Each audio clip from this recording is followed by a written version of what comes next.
Welcome back. We've had the privilege of having Lisa Miller on with us before. Now, Lisa knows what she's doing when it comes to consumers, when it comes to what's happening in the marketplace, and she's a strategist for what businesses need when it comes to the marketplace. And imagine doing that. Imagine that being what you have a passion for and working under a pandemic. I can't possibly imagine it. So let's bring her in. Lisa, good to have you coming down the road with us. Thank you. Thanks for having me. So the hospitality industry, we were just talking with Grand Forks about this and how the Canadians can't cross the border. And we never really got into the fact that you can't hire a waiter or a waitress even if you want to. Where are we at when it comes to the hospitality industry right now? Well, let me start by kind of setting the stage with where we are holistically, and then we can jump into the restaurants. So from data that I got back just literally last weekend, there's still this polarization about the people that are ready to go out and start doing things versus those that are not. So in total, 60% of Americans are like, I'm ready to get back out, whether I'm taking it slow or just excited to get back to normal. But there's still 30% that are still anxious and very anxious. And that's across the country. So when you drill down into the hospitality, you see that tension between joy versus fear. And we're seeing that day in and day out, and that bad behavior that's happening in the restaurant industry. So given all of that backdrop, we decided to do a specific survey in New York and San Francisco to really dig into that vaccination mandate. And it's a time bomb waiting to go off, kind of sort of with this tension happening. Mm-hmm. Well, a perfect example. I'm a season ticket holder of the Vikings, and so, I have a couple extra tickets that I called some friends on, said, you want to go this weekend? One, the husband, you bet, we're all in. The wife, absolutely not. We're not going. They're not requiring vaccination passports. They're not requiring mask wearing. And not just me, he is not going as well. She's very apprehensive about it, which is her right. But, that plays exactly into what you just said. Right. And it's interesting that you say that, Joel. The data that I've been collecting now for over a year says women are actually more anxious than men throughout this pandemic. And it's really not necessarily an age cohort, because you find there could be millennial women that are very anxious to boomer women. But in general versus men, women have been more anxious about the COVID in general, but also about taking the vaccine. Well, my sexist moment of the day. You ready, Lisa? When I was sick, it was mom. It was never dad. It was mom. Mom cared the most about you when you're sick. And that's just the truth. They looked after you better. They cared more, and they knew what was going on more. So this doesn't surprise me. In my family, I have a registered nurse and a nurse practitioner. And whenever I got cavalier about COVID, they took me to the woodshed. So that your data doesn't surprise me, Lisa. The fact that we're sitting there right now with a survey that shows how anxious people are, that shows how apprehensive they are, and it gives you what you kind of know, right? You knew that, you just didn't have the facts behind it before Lisa said that. And so when she comes back, we're going to get a chance to talk to her about the mood that people are in when it comes to recruiting employees. She talked about the tension in restaurants. You're seeing it in schools. You're seeing it where people that are your friends are now sitting there holding posters up outside your school, screaming at school board members about information that you don't agree with, that you may not agree with, and that's your neighbor.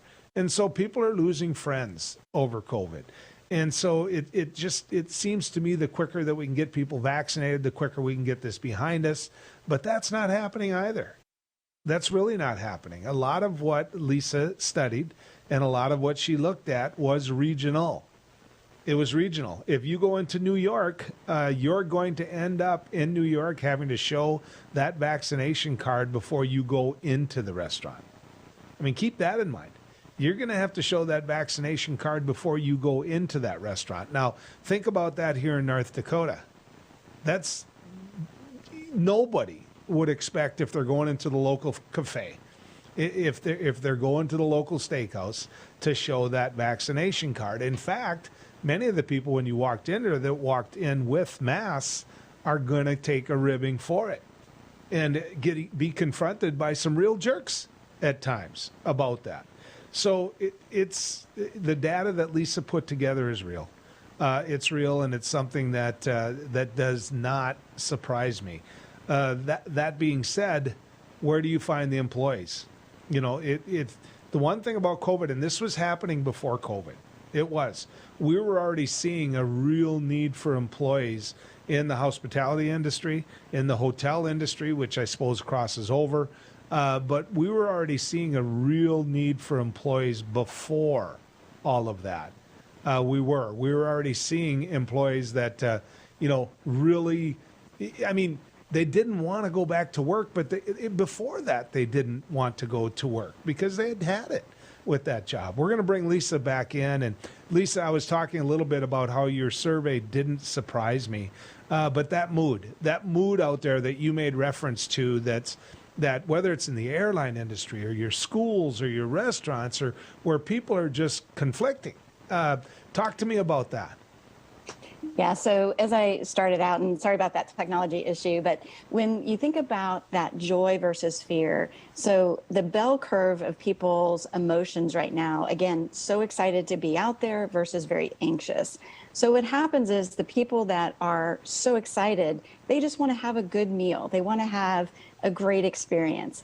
And then when you have the labor shortages, prices are going up, and maybe their favorite item isn't available, those things are making it not so joyful. And then for some, then having to have that proof of vaccination is kind of crossing the line for some.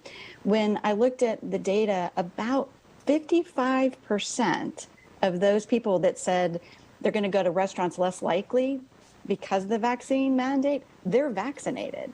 So it's not that they're not vaccinated. They're just like, you know what? If you make me show my vaccine, I'm going to go less often to the restaurants. And then a good 15% just said, I'm not going to go at all. And so that's a tough challenge for the restaurant industry right now. So does that happen regionally, though? I'm in a very red state with one of the worst levels of vaccination rates. It's atrocious here in North Dakota. But, it seems to me that if I was marketing in North Dakota, the last thing in the world I would market is you have to have a vaccination card to come inside my restaurant. I'm curious how you would deal with that. Yeah, it definitely varies by region. And one of the markets that we did some surveying in was Denver, and they don't have a mandate yet, but there was a lot of debate about having that mandate. That market in particular was very negative about the vaccine mandate. In fact, it was like a -11 impact to say, we're just going to stop going. So it absolutely does vary by region. And I think what's going to happen is state by state, city by city, those changes may be implemented. But if a national mandate happens, then that's going to be a whole different challenge for the restaurant industry. So, Lisa, let's put ourselves in this position. You and I own restaurants, and we cannot find the help we need to do the job that we want to do. How do we fix that? I mean, we can talk about pay, obviously, but many of these workers don't want to go work in that industry anymore. How do we fix that? Well, it's interesting. There was a restaurant that was in the Northeast that literally just had a sign that said, "Be kind or leave." And so I think all of us have to, as the consumers and the customers of those restaurants, we have to treat the servers with respect. Don't make somebody cry over a hamburger that wasn't cooked correctly, or, things like that. It's just it's just so basic instinct. Treat other people as you want to be treated. And that's not happening today. And until we get back to that, so it's going to be challenging to get people back in the industry.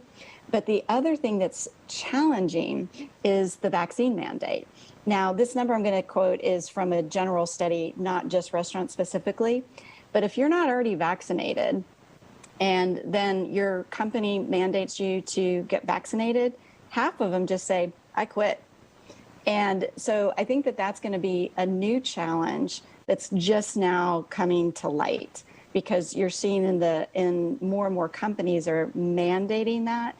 So that's going to put pressure on not only restaurant labor, but retail, anything with those frontline workers. It's going to make an impact. I'm curious how after October 1st, that unvaccinated group, the half that you say just quit, what happens long term with that? Because my wife works in the healthcare industry, and what she found out was that half of the unvaccinated that said I quit ended up a number of them coming back. You know, they loved what they did. And so I'm wondering if time isn't going to heal that wound a little bit. It absolutely could, and that's a great point, Joel. And the mask mandates is a great example of that. Is a year ago, there was a lot more, I'll call it uproar, about people wanting to wear masks. But now that there's a new thing that's even more polarizing, the vaccine, people have gotten a little bit more relaxed about the masks. But I do think, yes, people may find that they love their job, they have a passion for it, they need to pay their bills.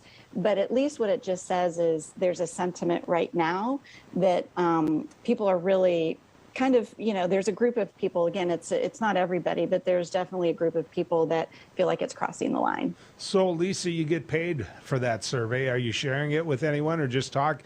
Can people go online and see it, or is this something that's open to clients? Definitely. In fact, this is something I'm paying for out of my own pocket because I'm very passionate about it. And so it's out there on my website and the blogs. And so it's open source for anybody that wants to look at it. It's that's what my hope is, to get everybody to the other side of this. Okay. Tell me what that is. Where do they go? Yes. If you do hashtag Journey Back to Joy, then you will find my website, but it's lwm-associates.com. Lisa, thank you so much. I appreciate you coming on. Thank you so much.